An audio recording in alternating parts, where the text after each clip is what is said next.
What are the two biggest threats we face as a country today? Two biggest. Nationally or internationally? Just, yeah.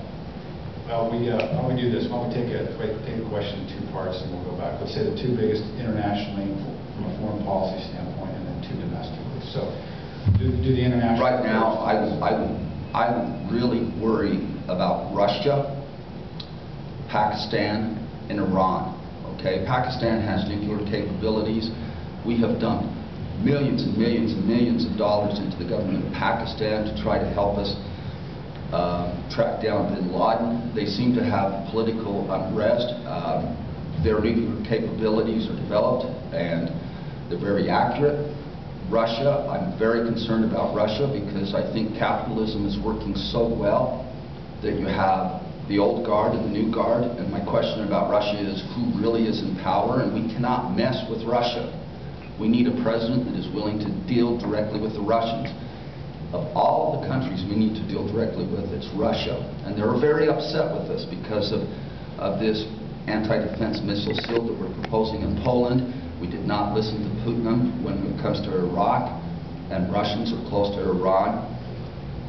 And then Iran is the other one that I'm very concerned about because Ahmadinejad, you know, I mean, he's nuts, okay? And we're not so sure if he's the one that's in power or not, but still, their nuclear program, what they're doing is they're reusing their spent fuel rods, which is producing weapons-grade plutonium. We don't know what their intentions are with Iran. And so those are the three things that I think we really have to worry about. Okay, let's, Jason, I'll give you a chance for international, and then we'll switch over to domestic. Yeah, and the overlap, I didn't hear any solutions or any suggestions on how we actually solve those issues. To me, there are a number of things that are core to making sure that America is as strong as possible. One is driving down the debt.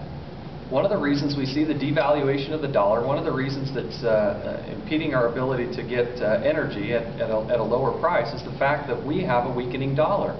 That's a direct correlation to the debt that we offer in this country. When we start to offer debt notes across the world, we start to lose the valuation of our own currency, and we start to lose control that we should be maintaining internally. Given the debt that we have now, last year we paid $429 billion just in interest on that debt. That is harming every single American and our ability to compete on a worldwide scale. Energy is a national security issue. We are single-handedly throwing billions of dollars every day outside of this country to radical extremists and people who do not have the best interests of the United States at hand.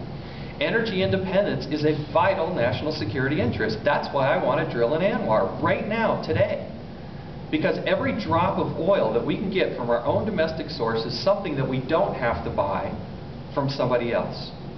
And so if you look at the causes, the root causes of some of the challenges that we're facing in the global economy, what's harming every single American, the $5 gas, all those other things, it goes back to those two core things. Now, illegal immigration to me is also a major threat. We have not been able to systematically take control of the out-of-control immigration situation. And Congress has refused to deal with the situation. In 2008, under Nancy Pelosi's leadership and Harry Reid's leadership, we didn't even talk about immigration this year because it's an election year. That's not leadership. Leadership is tackling the difficult ones. I've been equally as critical of the Republicans. Believe me, I'm not letting them off the hook. But the reality is the Democrats now have the House and the Senate. And they're failing to even address the issue. And when Jim Matheson, going back to energy here, when Jim Matheson cast the deciding vote to say we are going to go on a 5-week recess while every American is suffering from the energy crisis, that is absolutely wrong. Absolutely wrong.